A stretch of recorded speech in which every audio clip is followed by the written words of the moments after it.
Hello, people. This is Socrates' son. A friend of mine asked me if I can, refute the recent debate of the Apostate prophet with Reform Salafi, something like that. And of course, I will do that. Thank you very much. Let's go. Okay, is that clear? Yep. Okay, cool. So, does God exist? And two arguments for God's existence. The first is a fairly influential argument, which fairly certain everybody knows about, the Cosmological Argument. And I'm just going to run through the premises real quick. The Kalam Cosmological Argument is a deductive argument. What that means? That means that it works like mathematics, in a sense. Its premises need to be true in order for the conclusion to work. A deductive argument is the presentation of statements that are assumed or known to be true as premises for a conclusion that necessarily follows. That is the key point. That necessarily follows from these statements. In this case, premise 2 is unsubstantiated. Although we know our current universe began with a Big Bang, the cosmos might not have a beginning. Cosmos means everything that exists. The philosophical nothing never existed, simply because philosophers define that nothing in that way. Philosophers say, from nothing, nothing comes. We have something, therefore, that nothing never existed. So atheists and theists agree that there was always something in a philosophical sense. We agree on that. Nobody said the cosmos began. Lawrence Krauss, in his book A Universe from Nothing, he is referring to the cosmological nothing, not to the philosophical nothing. And when I say nothing, I'm talking about something like the philosophical nothing. I'm not talking about the term nothing as used by scientists sometimes to refer to a vacuum. Instead, I'm talking about the literal absence of anything. So if something could come from that, something could begin to exist from the absence of anything, then why don't things just come from nothing all the time? Again, we want a unifying explanation because every moment that we don't see things popping into existence would be an instance of this. Okay, we agree in premise 1, everything which begins to exist has a cause. Okay, let's go to premise 2. Premise 2, the universe began to exist. So there's two things about this one. Ignore the wall of text. The Borguth-Vilenkin theorem, okay? The BGV theorem. Boiled down pretty much to its bones, inflation from eternity entails that you have speeds going faster than light, right? But then as we know, that's impossible. So inflation doesn't occur from eternity. So it occurred past finite, right?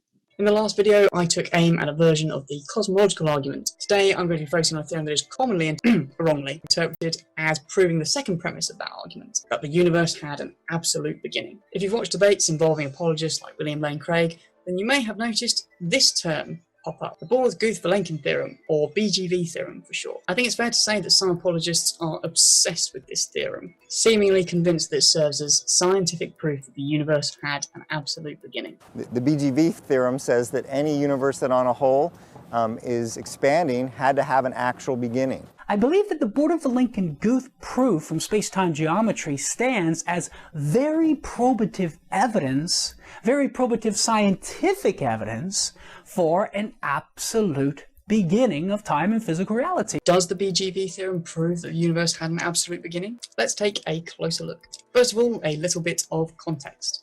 Back on topic, what we mean by past incompleteness in the BGV theorem is that at some point in the finite past, if we were to trace back the world line of any observer, we'd end up at a kind of boundary which we can't extend the world line beyond. In other words, we can't extend world lines infinitely far back in the past. At some point, they can't be continued. That they can't be continued is what we call past incompleteness. This sounds exactly like a beginning, right? Well, not so fast. The BGV theorem establishes that at some point in the past, we do reach this space-time boundary, but that doesn't mean there's full stop nothing beyond it. In fact, the authors describe the chief result of their paper as this: inflation alone is not sufficient to provide a complete description of the universe, and some new physics is necessary in order to determine the correct conditions at the boundary. There's no mention of a beginning at all here. In fact, what the authors seem to be suggesting is not that they've proven the existence of a beginning, but that their result shows we need new physics to understand what happens when we reach the BGV boundary. What this really comes down to is a need for a quantum theory of gravity,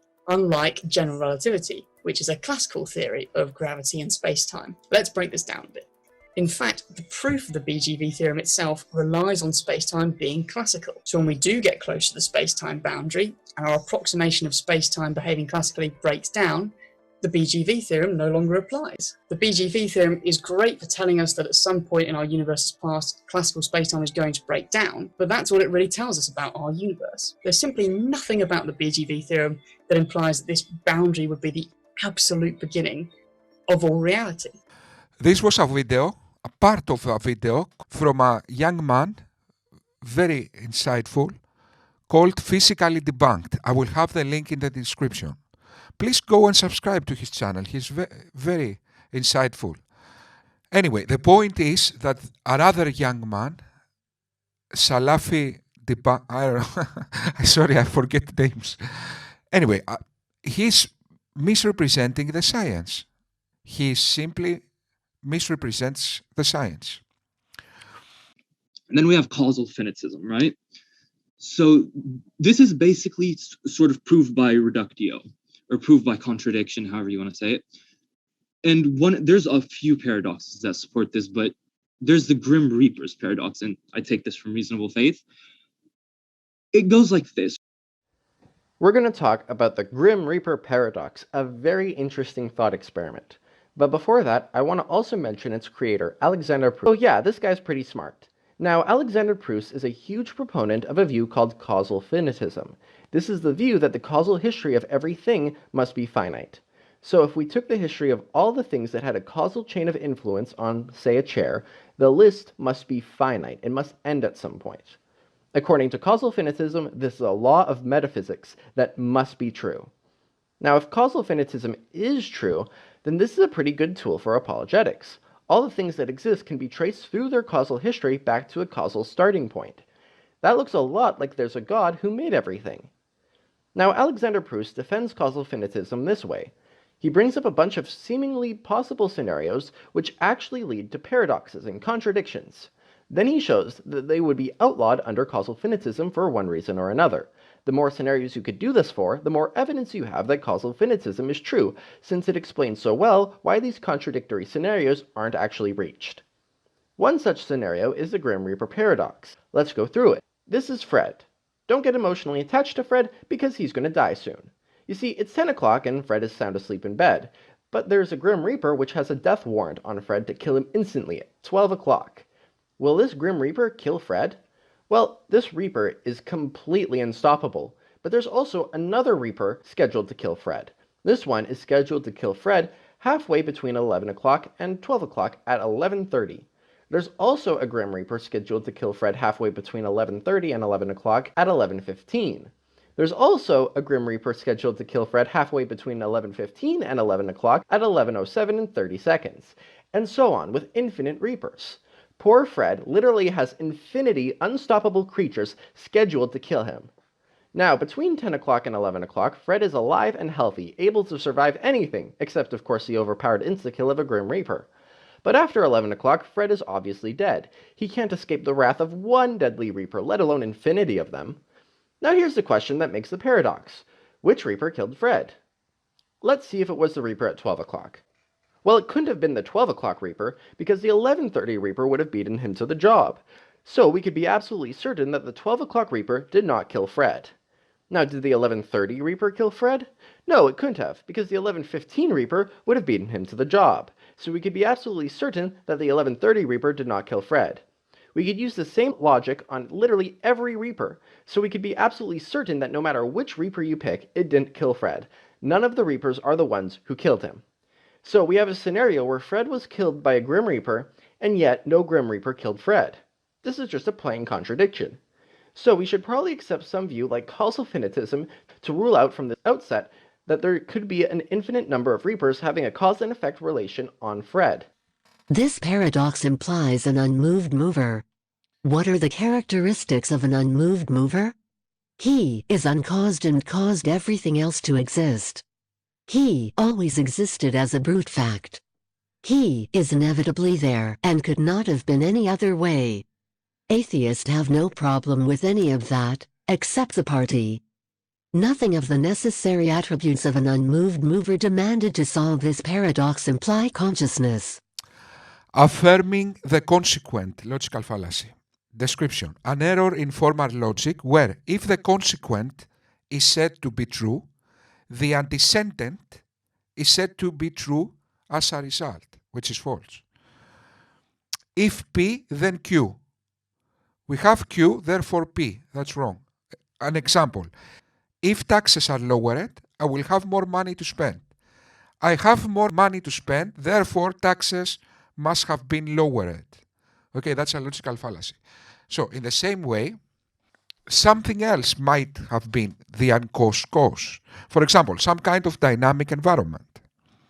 In fact, a dynamic, let's say quantum environment, fits the description better than God. And it's much more probable to always exist and could not have been any other way. Okay, let's see the pros and cons in order to be a good candidate to be the initial essence, or the necessary existence, or the necessary being, as the contingency argument is saying, or something that will break the paradox we just saw. So the pros of a quantum environment are, first of all, it's simple, the simplest fundamental form. The next inevitable thing after the philosophical nothing. So if you take out the philosophical nothing, what remains? That's the next inevitable thing. Cons. It needs to be dynamic and account for the things we see now in the universe. Now, let's go to God. Pros. He can account for the things we see in the universe. He can choose to make the creation. But now let's go to the cons.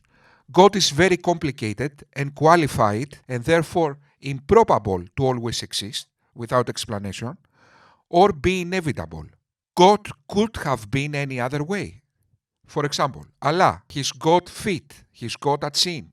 Was that inevitable? Could Allah have been any other way? Yes. He has political views. He loves Muhammad. Eternal things. Allah could have been any other way in eternal ways.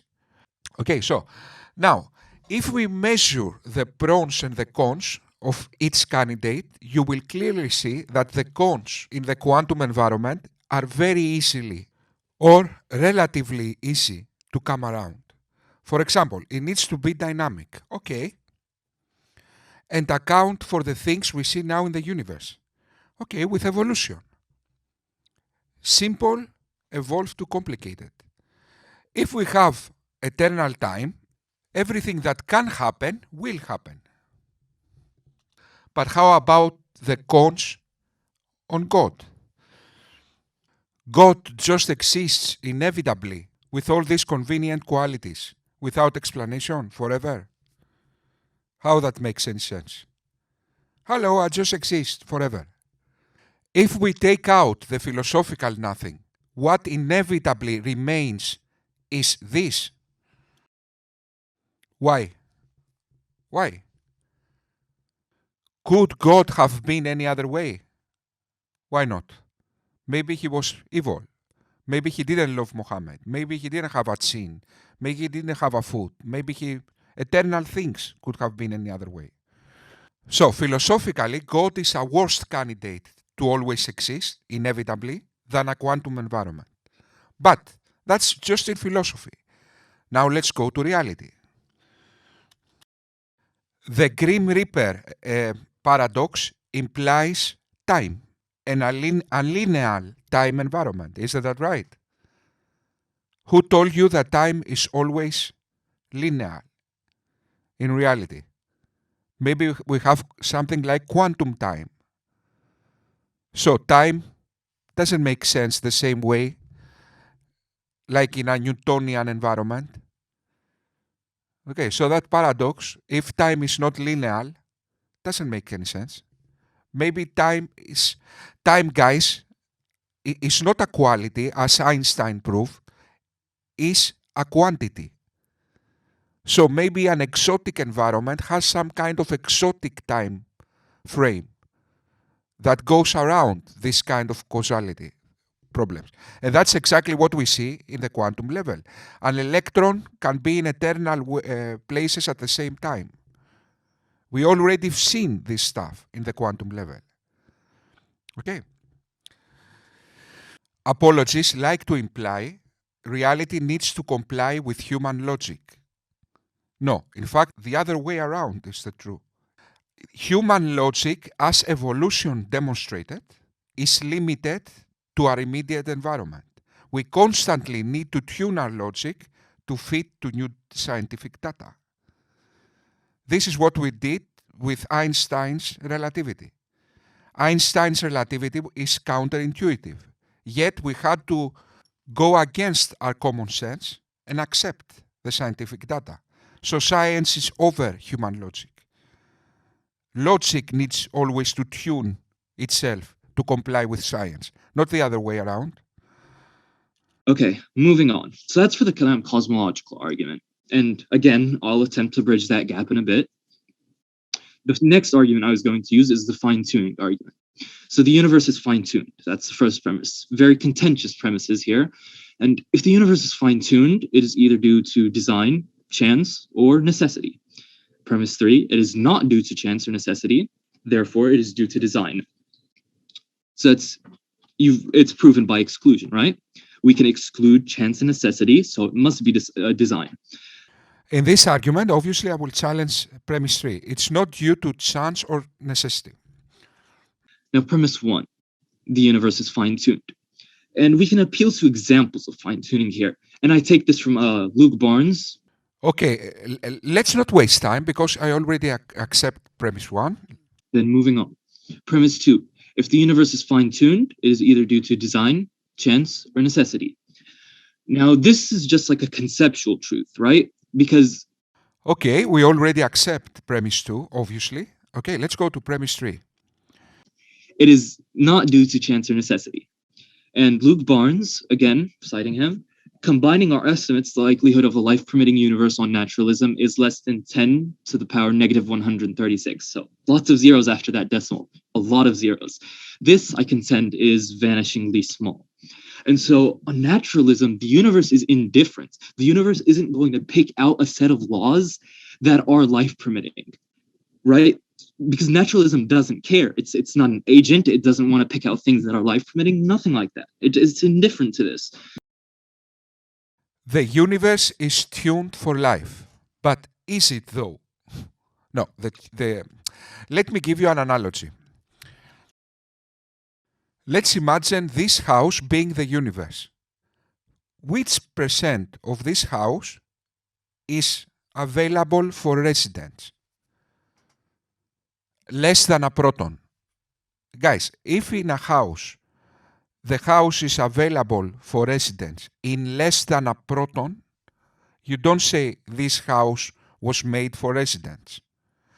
In the universe, guys, life dies instantly in 99.9999999999999 blah blah blah blah blah percent of the universe. Life dies instantly.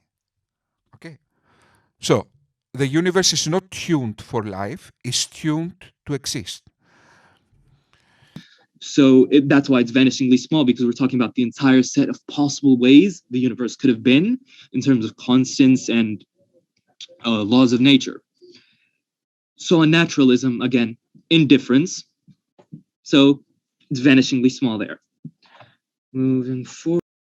That is the gravitational constant. If this constant was a little bit different, the universe wouldn't be able to exist. That is the fine-tuning. That's one part of the fine-tuning. First of all, this number is made by humans, by human measurement scales, not by the scales of the actual universe. So it doesn't represent the true probability.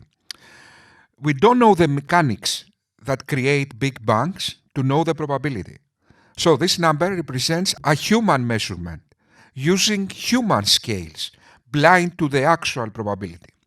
But with philosophy, it's worth wondering, how come the laws of nature allow the Big Bang to exist. Isn't that improbable? That seems almost as improbable as an eternally complex being just happens to exist with all these convenient qualities. Okay, it's not that absurd, but it's the same logic, isn't that right? Let me make you an analogy. Imagine you were a prisoner about to be executed by 10 marksmen that haven't missed a shot in their life. Okay, so they blindfold you and you are waiting to be executed. You hear the shots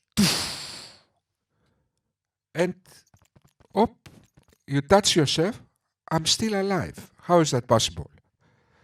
That's a miracle. Isn't that right? A miracle. Then you take out your blindfold, you turn around and you see another 10 prisoners waiting also to be executed. So one inevitably will stay alive. That's the anthropic principle. We just happen to live in the universe that can sustain life. We don't know how many universes failed. Maybe there are trillions, tetrasecazillions universes that couldn't sustain life. We just happen to be in the universe that succeeded. But now, let's test the fine-tuning on God. Salafi, Reform Salafi, my young man, listen to what I'm saying now. Unless you are committing the special pleading logical fallacy, you will now have to apply your own argument to God. So, God is fine-tuned. Okay. How can you explain God's fine-tuning? God hasn't got many, we haven't got tetrasecazillions gods and God just happened to exist, the one who succeeded. Okay, so God only has one chance, yet he is fine-tuned and always exists. So if you take your own argument seriously, you should stop believing in God. Okay, so those were the arguments the Reform Salafi brought up. I think I efficiently refuted them. Thank you very much.